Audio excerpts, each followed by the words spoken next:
Assalamualaikum warahmatullahi wabarakatuh. Alhamdulillah wassalatu wassalamu ala Rasulillah alladzi la nabiyya ba'dah. Qala Allahu ta'ala fi Qur'anil azim. Bismillahirrahmanirrahim.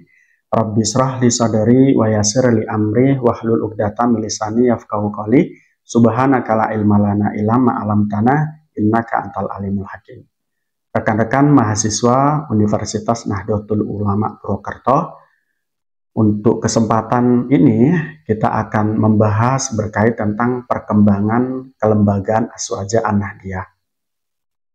Kawan-kawan, kita tahu bahwa Aswaja merupakan satu manhaj yang di materi sebelumnya sudah kita bahas panjang lebar mengenai tentang Aswaja dan lahirnya Aswaja.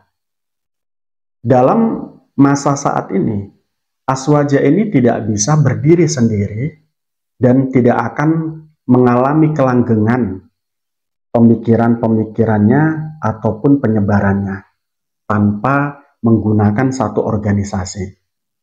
Dengan itu, manhaj Ahlus Sunnah wal Jamaah ini dibangun di dalam sebuah organisasi Islam. Dan organisasi Islam tersebut menjadikan ia sebagai satu ideologi gerakan di dalam organisasinya. Dalam lahirnya organisasi Islam, dorongan orientasi daripada berdirinya organisasi Islam itu setidaknya ada dua macam. Yang pertama, bersifat manhaji.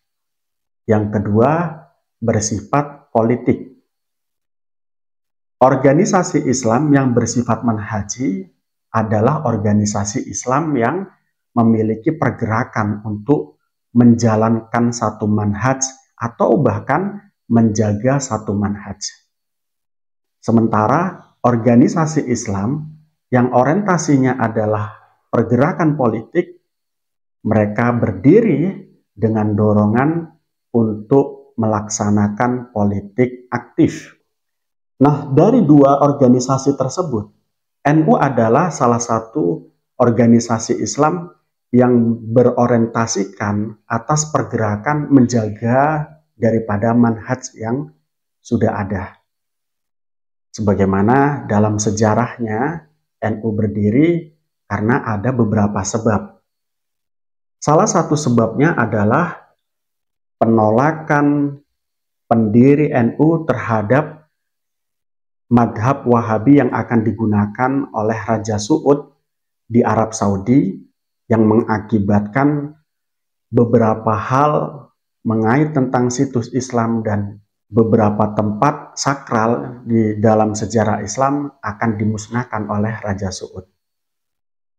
Nah, dari situ kemudian NU berdiri untuk menghalau dan menolak kebijakan Raja Suud tersebut. Nah, dari sini kita tahu bahwa NU dalam pergerakannya adalah menjaga manhaj. Sebelum jauh kita membahas terkait tentang pengembangan kelembagaan Aswaja An-Nahdliyah, maka perlu kita tegaskan kembali, apa itu Aswaja An-Nahdliyah? Aswaja sendiri merupakan singkatan daripada Ahlus Sunnah wal Jamaah. Ahlus Sunnah wal Jamaah merupakan bagian daripada hasil daripada interpretasi hadis Rasulullah Shallallahu Alaihi Wasallam, di mana Rasul pernah mengatakan ma'ana alaihi wa ashabi. Manhaj ini adalah mengikuti Al-Quran, mengikuti Al-Hadis, mengikuti ijma' dan mengikuti qiyas. Sedangkan An-Nahdliyah merupakan satu identitas Nahdlatul Ulama, atau bisa dikatakan An-Nahdliyah itu adalah lakop daripada Nahdlatul Ulama. Nahdlatul Ulama sendiri merupakan organisasi yang mengamalkan ajaran Aswaja, dan Aswaja menjadi satu ideologi pemikiran dalam keagamaan Nahdlatul Ulama. Nahdlatul Ulama berperan penting dalam menyebarkan dan mengamalkan ajaran Ahlus Sunnah wal Jamaah di masyarakat, baik melalui lembaga-lembaga pendidikan, organisasi masyarakat, maupun gerakan sosial. Pendidikan Islam Ahlus Sunnah wal Jamaah ditanamkan oleh NU tidak hanya dalam lembaga-lembaga formal, tetapi juga melalui organisasi-organisasi masyarakat.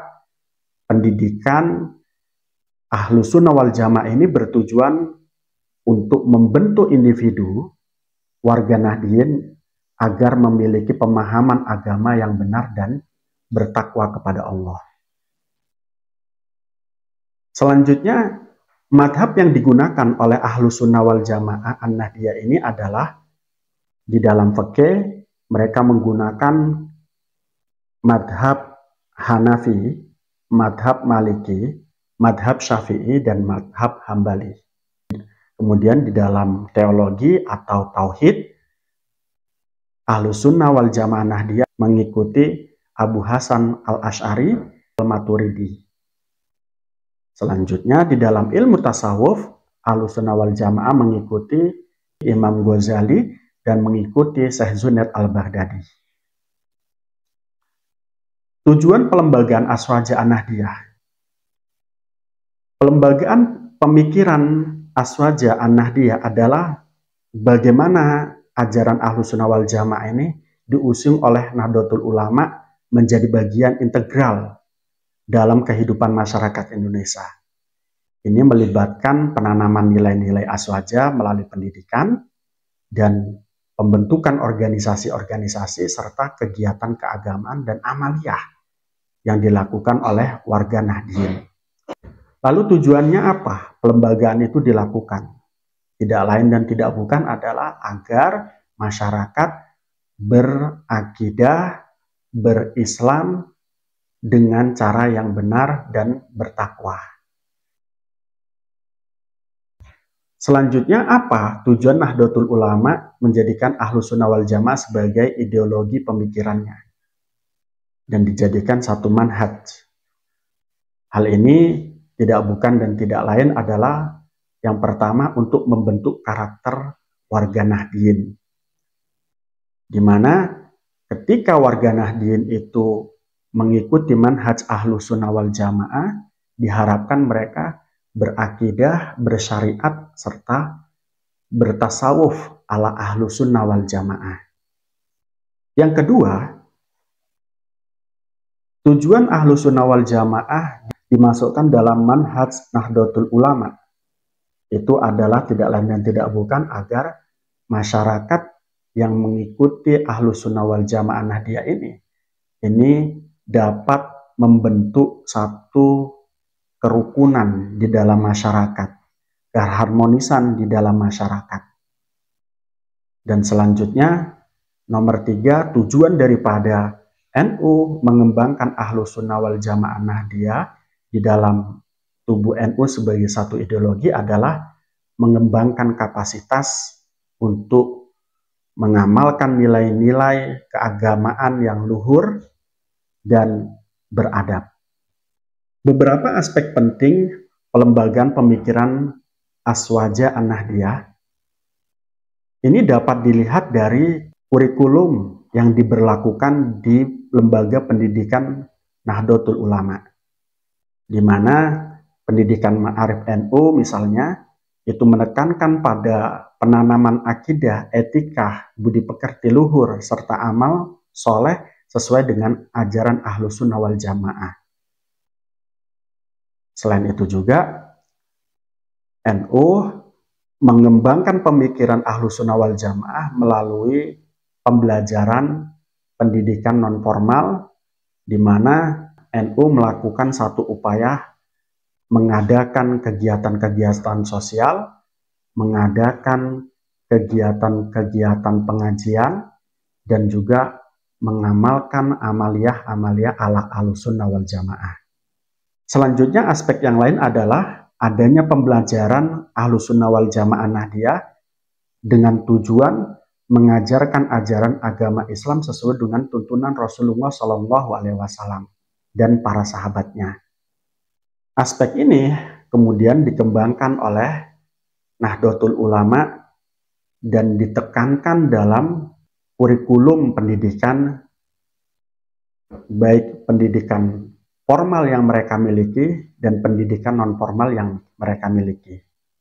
Ketika masyarakat telah memahami Ahlus Sunnah wal Jamaah yang mereka pelajari dan mereka resapi, pengimplementasian Ahlus Sunnah wal Jamaah oleh mereka ini bisa dalam bentuk lembaga, di mana NU sebagai satu organisasi memiliki struktur yang kuat dan memiliki peran aktif dalam penyebaran ajaran aswaja, termasuk melalui pendidikan, dakwah, dan berbagai kegiatan sosial. Namun pun juga implementasi daripada aswaja Nahdiyah ini dapat dituangkan melalui kegiatan keagamaan, di mana kegiatan keagamaan yang dimaksud adalah diselenggarakan oleh Nahdlatul Ulama sebagai satu bentuk pengabdian mereka kepada masyarakat dengan wujud adanya pengajian-pengajian di setiap hari-hari besar Islam dan juga kegiatan-kegiatan adat yang lainnya. Selanjutnya, pengimplementasian Ahlus Sunnah wal Jamaah itu juga dilakukan pada pengkaderan tokoh-tokoh NU. Dalam kaitan ini, NU sebagai satu organisasi membuat pelatihan-pelatihan pengkaderan bagi pengurus-pengurus NU dari tingkat pusat sampai ke tingkat ranting. Dengan demikian, harapannya implementasi Amaliyah Ahlus Sunnah wal Jamaah dapat diterapkan dalam setiap aspek yang dimiliki oleh NU itu sendiri, baik di masyarakatnya ataupun di pengurus, baik dari ranting sampai ke pusat. Demikian mungkin yang bisa saya sampaikan, mudah-mudahan dapat dimengerti dan dapat diterima secara jelas. Kurang lebihnya saya mohon maaf. Allahul muwafiq ila aqwamit thoriq. Assalamualaikum warahmatullahi wabarakatuh.